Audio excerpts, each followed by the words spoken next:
नमस्कार दोस्तों, पहाड़ी फैक्टर चैनल में आप सभी का स्वागत है। मैं आशा करता हूं आप सभी सुखी होंगे, स्वस्थ होंगे। मैं बात करने वाला हूं कॉन्ट्रैक्ट की जॉब्स के बारे में। आप सबने तो ये जरूर देखा होगा कि किस तरीके से बड़ी पॉलिटिकल पार्टीज जो हैं वो बहुत बड़े बड़े वादे करती हैं जब वो इलेक्शंस का समय होता है। लोगों से कहा जाता है कि नई से नई सरकारी जॉब्स को क्रिएट किया जाएगा, बहुत सारी सरकारी जॉब्स क्रिएट किए जाएंगी और ना सिर्फ सरकारी जॉब्स बल्कि और प्राइवेट जॉब्स को भी क्रिएट किया जाएगा। इतना कुछ कहा जाता है, इतने सारे वादे किए जाते हैं आप लोगों से, बार बार ये कहा जाता है कि जो जॉब्स हैं वो सिर्फ और सिर्फ आपके लिए क्रिएट की गई हैं और आप ही के लिए उसमें फायदा होने वाला है। इतनी बार आपको ये बता दिया जाएगा कि आपका फायदा होने वाला है कि आपके दिमाग में ये बैठ जाएगा कि ये व्यक्ति जो है बहुत ही बेहतरीन व्यक्ति है, इसे मैं वोट दे दूं।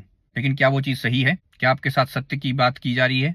क्या आपको सही चीज दिखाई भी जा रही है? क्या आपके साथ कहीं झूठ तो नहीं दिखाया जा रहा, आपको झूठ तो नहीं परोसा जा रहा? ये सारी चीजें पहचानना जो है बहुत ही मुश्किल हो जाता है। लेकिन इसमें सबसे जरूरी जो बात है वो ये है कि आपको धोखा दिया जाता है। आपसे कहा जाता है कि हम 1 लाख सरकारी जॉब्स पैदा करेंगे, लेकिन उन 1 लाख सरकारी जॉब्स में क्या दिया जाता है? कॉन्ट्रैक्ट की जॉब्स दी जाती हैं। क्या कॉन्ट्रैक्ट की जॉब्स देना आज की डेट में इस 21वीं सदी के अंदर सही है या गलत है? यह आपको सोचना है। मेरे हिसाब से अगर आप मेरी बात सुने तो मैं आपसे ये साफ साफ कह देना चाहता हूं कि ये जितनी भी जॉब्स जो कॉन्ट्रैक्ट पे निकाली जाती हैं वो सिर्फ और सिर्फ एक धोखा है, एक फरेब है और कुछ नहीं है।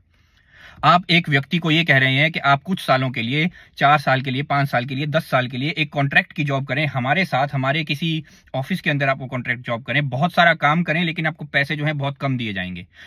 उस कम से कम पैसे के अंदर आपको अपने परिवार को भी चलाना है, आपकी बीमारी शिमारी भी आपने देखनी है, आपके बड़े बुजुर्गों को भी आपने देखना है। हर व्यक्ति की एक इच्छा होती है लग्जरी में रहने की।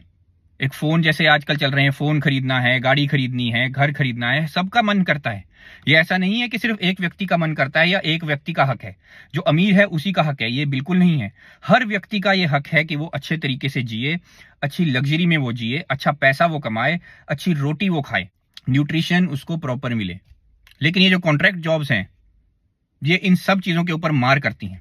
ना तो अच्छा आप खाना खा सकते हैं, ना ही अच्छे से आप दवा कर सकते हैं, ना ही अच्छे से आप अपने बुजुर्गों को देख सकते हैं। घर खरीदना तो बहुत ही दूर की बात है, और गाड़ी खरीदना, घर खरीदना, ये सब चीजें जो लग्जरी की हैं ये तो आप सोच भी नहीं सकते, इसके बारे में तो आप बात भी नहीं कर सकते। आप बस दूसरों को देख करके तरस सकते हैं। कॉन्ट्रैक्ट की जॉब सिर्फ और सिर्फ एक धोखा है जो ये करता है कि आपको दिखा देता है कि हमने जॉब्स क्रिएट कर दी, हमने 1 लाख जॉब्स बना दी। लेकिन उस 1 लाख जॉब्स का हम क्या करें जब वो सब की सब जॉब्स जो है वो टेम्परेरी हैं, जब वो सारी की सारी जॉब्स जो है कॉन्ट्रैक्ट की हैं, जिसमें काम बहुत ज्यादा करना पड़ता है, पैसा बहुत कम मिलता है, और ये नहीं पता होता कि अगले दिन जब हम जाएंगे दफ्तर में तो क्या हमें अगले दिन बैठने दिया जाएगा उस दफ्तर के अंदर या नहीं बैठने दिया जाएगा। जब दिल करता है, जिस सरकार का जब दिल करता है, वो उस समय पर उन कॉन्ट्रैक्ट जॉब्स को खारिज कर देता है।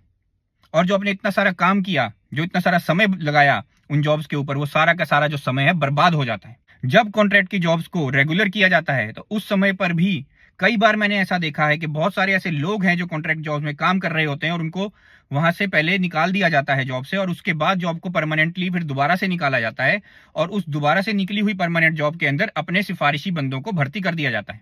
क्या ये पूरे का पूरा सिस्टम बकवास नहीं है? हम लोग जो बार बार इन लोगों को वोट देते हैं, बार बार इन लोगों को सही जगह बिठाते हैं, मंत्री तक बनाते हैं, मुख्यमंत्री बनाते हैं, प्रधानमंत्री तक बना देते हैं, लेकिन क्या हम लोगों को कभी किसी भी चीज की फैसिलिटी मिलती है? क्या ये हमारा हक नहीं है कि हम उनसे कहें कि हमें परमानेंट जॉब चाहिए, हमें टेम्परेरी जॉब नहीं चाहिए? क्या ये हमारा हक नहीं है कि हम इनसे कह सके कि हमें कॉन्ट्रैक्ट की जॉब्स नहीं चाहिए?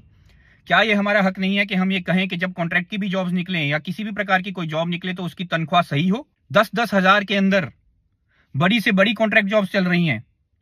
यहां तक कि पढ़ाई में भी, पढ़ाई लिखाई में टीचर्स तक को कॉन्ट्रैक्ट पे रखा जा रहा है। अरे भाई, आप किसी को टेम्परेरी टीचर बना रहे हो, आप किसी को सिर्फ 10,000 दे रहे हो पूरी की पूरी पढ़ाई कराने के लिए, तो क्या वो जो टीचर है वो सही तरीके से पढ़ाई कराएगा उस बच्चे को? सही तरीके से वो जो शिक्षक है वो शिक्षा देगा? वो कभी नहीं देगा, क्योंकि उसका मन नहीं करेगा, उसे सही पैसा नहीं दिया जा रहा है। मुआवजा जो है वो हमेशा सही देना होता है। मुआवजे की रकम को अगर आप कम कर देंगे तो वो मुआवजा जो है वो ईमानदारी नहीं दिखाएगा, वो न्याय नहीं होगा, वो तर्कपूर्ण नहीं होगा।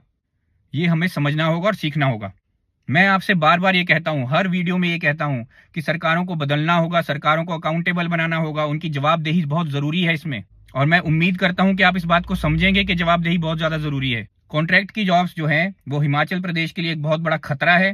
हिमाचल प्रदेश के सभी नौजवानों को इसके लिए एकजुट होना चाहिए और समझना चाहिए, और सरकारों से ये मांग करनी चाहिए कि कॉन्ट्रैक्ट जॉब्स बंद की जाए, परमानेंट जॉब्स हों और उसमें तनख्वाह भी जो है वो पूरी की पूरी हो। नहीं तो ना तो आप अपने बीवी बच्चों को देख पाएंगे, ना ही अपना परिवार पाल पाएंगे, ना ही बीमारी शिमारी में आप कभी किसी तरीके की दवा दारू कर पाएंगे, और ना ही अपने बड़े बुजुर्गों को देख पाएंगे। और लग्जरी तो मैंने जैसे आपको कहा वो तो आप भूल ही जाओ। कृपया करके मेरी वीडियो को थोड़ा सीरियस लीजिए, मेरी बातों को थोड़ा सीरियस लीजिए, मुझे सपोर्ट कीजिए, मेरी वीडियोस को और देखिए और लोगों तक पहुंचाइए ताकि ये बात जो है दूर तक पहुंच सके। वीडियो को देखने के लिए धन्यवाद। आपका दिन शुभ हो।